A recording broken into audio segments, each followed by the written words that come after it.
റസൂലുള്ളാഹി സ്വല്ലല്ലാഹു അലൈഹി വസല്ലം തങ്ങൾ നാളത്തെ വിചാരണയെ സംബന്ധിച്ച് പറഞ്ഞ ആദ്യമായി ചോദിക്കുന്ന ചില ചോദ്യങ്ങൾ, അവ്വലു മാ യുഹാസബുൽ അബ്ദു യൗമുൽ ഖിയാമ, നാളെ പരലോകത്തെ വിചാരണയിലെ ആദ്യത്തെ വിചാരണ സ്വർഗ്ഗത്തെ നമ്മുടെ നിസ്കാരത്തെ സംബന്ധിച്ചുള്ള ഇബാദത്തിനെ സംബന്ധിച്ചുള്ള വിഷയം നിസ്കാരത്തെ കുറിച്ചാണ്. നിസ്കാരം ക്ലിയർ ആയിട്ടുണ്ടോ ഇല്ലയോ, ആദ്യത്തെ ചോദ്യം അതാണ്. നിസ്കാരം ഫർള് നിസ്കാരങ്ങൾ എന്തൊക്കെ നഷ്ടപ്പെട്ടിട്ടുണ്ട്, നിസ്കരിച്ചിട്ടുണ്ടോ ഇല്ലയോ, വുളൂഅ് ശരിയായിട്ടുണ്ടായിരുന്നോ ഇല്ലയോ, ഖിബ്ല കിട്ടിയിട്ടുണ്ടായിരുന്നോ ഇല്ലയോ, നിസ്കാരത്തിന്റെ ഷർത്തും ഫർളുകളും കൃത്യമായി പാലിച്ചിട്ടുണ്ടോ ഇല്ലേ, ഇതൊക്കെ നാളെ ചോദ്യമുണ്ട്. ആദ്യത്തെ ചോദ്യം ഇബാദത്തുകളിൽ നിസ്കാരത്തെ സംബന്ധിച്ചാണ്.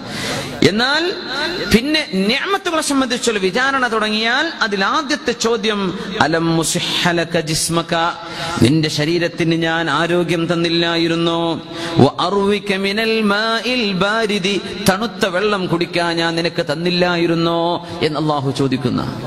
യാ അല്ലാഹ്, ആദ്യത്തെ ചോദ്യം ശരീരത്തെ കുറിച്ചാണ്. അലം മുസിഹ്ഹ ലക ജിസ്മക, ശരീരത്തിന് ഞാൻ ആരോഗ്യം തന്നില്ലായിരുന്നോ, കുടിക്കാൻ നല്ല തണുത്ത വെള്ളം ഞാൻ നൽകിയില്ലായിരുന്നോ, നീ എന്ത് ശുക്റാണ് എനിക്ക് ചെയ്തത്, എന്ത് നന്ദിയാണ് നീ എനിക്ക് ചെയ്തത്, നിന്റെ ശരീരം കൊണ്ട് നീ എന്ത് ചെയ്തു എന്ന് ചോദ്യമാണ്.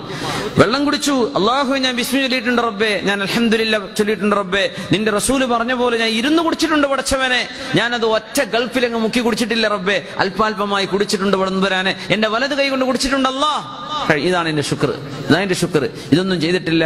നടന്ന് വെള്ളം കുടിക്കുന്നത്, നടന്ന് ഭക്ഷണം കഴിക്കുന്നത് പ്രത്യേകം ശ്രദ്ധിക്കുക. നമ്മുടെ ഈ ഗൾഫ് ജീവിതത്തിലൊക്കെ വളരെ കൂടുതൽ ഓഫീസിലെ കാണാം വെള്ളം പെപ്സിന്റെ ബോട്ടിലും പിടിച്ച് വെള്ളം വിട്ടു നടന്ന് അങ്ങനെ കുടിക്കണേ. നടന്നു കുടിക്കുന്ന ശരീരത്തിന് നമ്മുടെ ഡയഫ്രം എന്ന് പറയുന്ന നമ്മുടെ ആ ഒരു ഭിത്തി നമ്മുടെ ശരീരത്തിൽ അല്ലാഹു വെച്ചിട്ടുള്ളത്, നടക്കുമ്പോൾ ഏറ്റവും കൂടുതൽ നമ്മുടെ ആഘാതം വർദ്ധിക്കും. മേലെന്ന് നിന്നുകൊണ്ടാണ് കുടിച്ചു കഴിഞ്ഞാൽ ആ വെള്ളം ഇറങ്ങുന്ന ഇറക്കം ഇവിടത്തെ തട്ടുകയാണ്.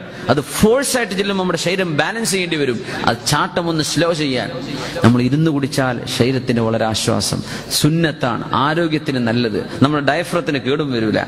നടന്നു കുടിക്കുന്നതിനെ പറയാണ്ടോ, ചെയ്യാൻ പാടില്ലാത്ത വിഷയമാണ്. ഒരാൾക്ക് ഇരിക്കാൻ അവിടെ സമയമില്ല, സൗകര്യമില്ല, അവർക്ക് നിൽക്കാനും വയ്യ, നടക്കാനേ വേറെ ഒരു വകുപ്പില്ല, ആവട്ടെ, മഅദൂറാണ്.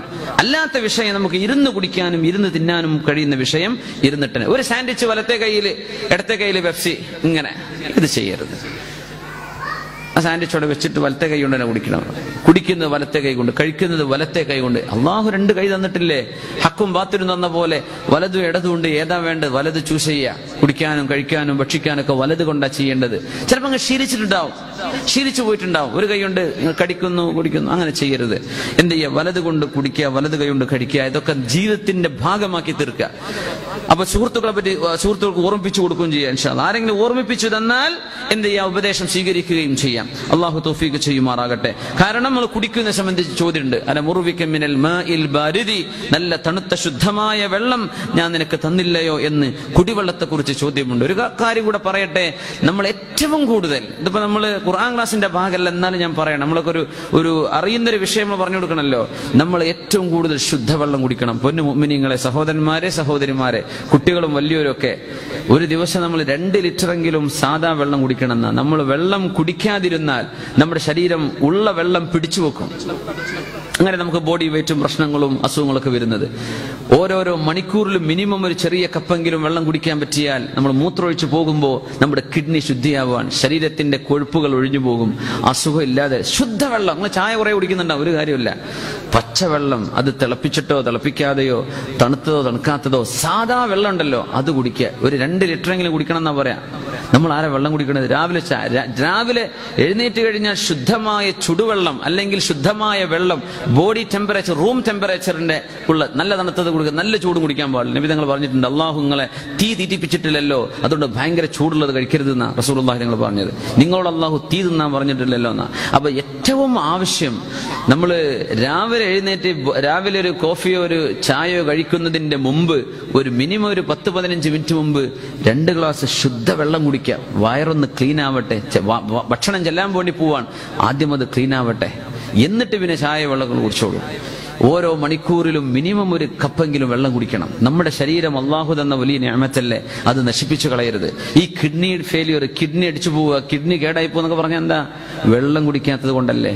കിഡ്നി ശുദ്ധിയാവണമെങ്കിൽ വെള്ളം കുടിക്കണം. നമ്മുടെ മൂത്രം ശുദ്ധിയായി പോയാൽ ശരീരം ഫിൽട്ടർ ആവും. ശരീരം ശുദ്ധിയാക്കാനുള്ള മെഷീനറി അള്ളാഹു വെച്ചിട്ടുണ്ട്. വെള്ളം കുടിക്കണം, പച്ചവെള്ളം. വീട്ടുകാരോടും നാട്ടുകാരോടൊക്കെ പറയാം, നമ്മൾ കുടിക്കുകയും ചെയ്യുക. ശരീരം സൂക്ഷിക്കുന്നത് അള്ളാഹു ചെയ്യുന്ന ഒരു അമാനത്തിനെ സൂക്ഷിക്കലാണ്. ഇതിന് കൂലിയും കിട്ടും. ആ രീതിയിൽ ചിന്തിച്ചാൽ ഇതിന് കൂലിയും കിട്ടും. കുറച്ച് മൂത്രമൊഴിക്കേണ്ടി വരും, ആയിക്കോട്ടെ. ബാത്റൂം പോകുമ്പോഴേക്കും ഇടത്തെ കാല് ചൊല്ലി കാല് വെച്ചിട്ട് ദുആ ചൊല്ലി കിടക്കുന്നു, വരുമ്പോ വലത്തെ കാല് കൂലിയല്ലേ, എല്ലാം കൂലിയാണ്. സുബ്ഹാനല്ലാഹ്. അപ്പോ പച്ചവെള്ളം കുടിക്കാൻ മറക്കരുത്. അലം ഉർവിക മിനൽ മാഇൽ ബാരിദി. നമ്മൾ ഏത് സദസ്സോ ഏത് ദുആയോ ഏത് മജ്ലിസോ ഏത് മീറ്റിംഗ് ഉണ്ടെങ്കിലും വെറുതെ ആ 2 രൂപേന്റെ ജ്യൂസോ അതൊന്നും കൊണ്ടുവന്നിട്ട് എന്ത് ചെയ്യും, മനുഷ്യന്മാരുടെ വയറും കേടെടുത്തരുത്. നല്ല പച്ചവെള്ളം, പ്ലെയിൻ വാട്ടർ, അത് മതി. അതിനൊക്കുന്ന ഒരു വെള്ളവും ലോകത്ത് വേറല്ല. നമ്മൾ ഈ പെപ്സിയും അതൊന്നും കുടിച്ചിട്ട് ശരീരം കേടെടുത്തുന്നത് വേറെ.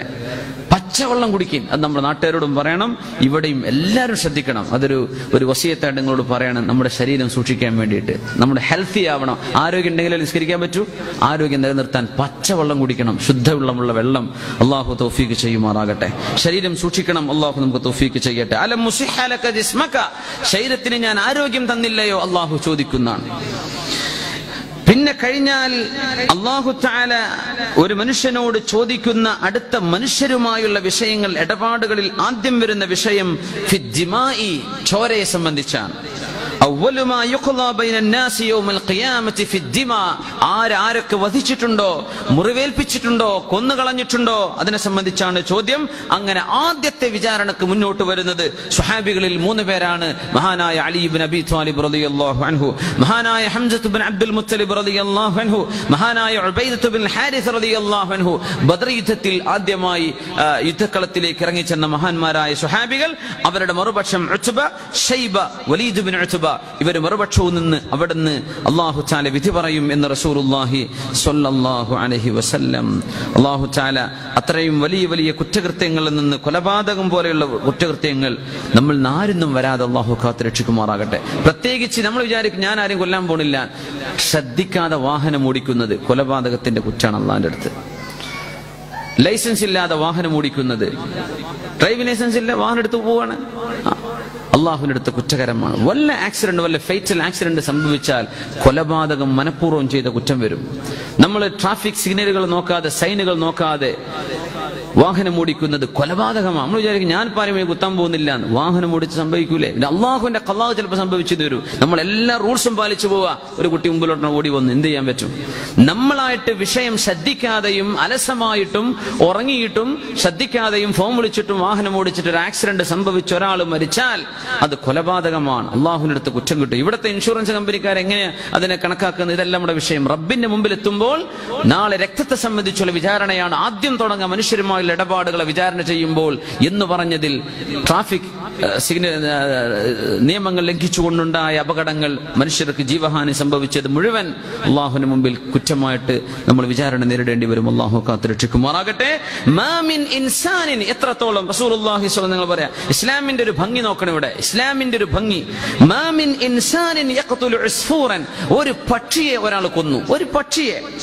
ഫമാ ഫൗഖഹ, പക്ഷി മാത്രമല്ല, അല്ലെങ്കിൽ വെറുതെ ഒരു മത്സ്യം പിടിച്ചു, പുഴയുന്നോ വല എറിഞ്ഞിട്ടോ അല്ലാതെയോ ചൂണ്ടെറിഞ്ഞിട്ടോ മത്സ്യം പിടിച്ചു.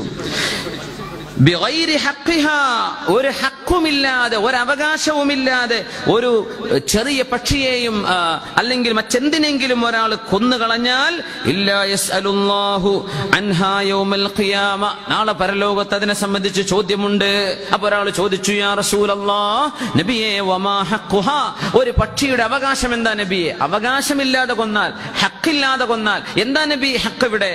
ഖാല ഹഖ്ഖുഹാ അൻ തദ്ബഹഹാ ഫതഅകുലഹാ, അത് ജീവനുള്ള നിനക്ക് കഴിക്കാൻ പറ്റുന്ന ഒരു ജീവിയാണെങ്കിൽ അതിനെ അറുത്തു ഭക്ഷിക്കലാണ് നിനക്ക് അവകാശപ്പെട്ടത്. വലാ തഖ്തഅ റഅസഹാ ഫതർമീ ബി, അതിന്റെ തലയർത്തിട്ട് ഇങ്ങനെ വലിച്ചെറിയാനല്ല അള്ളാഹു ആ ജീവിയെ നിനക്ക് തന്നത്. മത്സ്യം പിടിച്ചു, നീ കൊണ്ടുപോയി ഭക്ഷിക്ക്, അത് പിടിച്ചു പിന്നെ വലിച്ചെറിഞ്ഞു, ചത്തുപോയി ആ മത്സ്യം, നീ അതിനെ ഭക്ഷിച്ചില്ല, അത് അള്ളാഹുവിന്റെ അടുത്ത് കുറ്റമാണ്. ഒരു പക്ഷിയെ വെറുതെ വെടിവെച്ചിട്ടു, അതിനെ കൊന്നുകളഞ്ഞു, നിനക്ക് ഭക്ഷിക്കാൻ അള്ളാഹു അനുവദിച്ച പക്ഷിയാണോ നിനക്ക് കൊല്ലാം എന്നല്ലാതെ വെറുതെ അറുത്തതിനെ നീ എറിഞ്ഞു കളഞ്ഞാൽ അതിനെ സംബന്ധിച്ച് നാളെ ചോദ്യമുണ്ടെന്ന് റസൂലുള്ളാഹി സ്വല്ലല്ലാഹു അലൈഹി വസല്ലം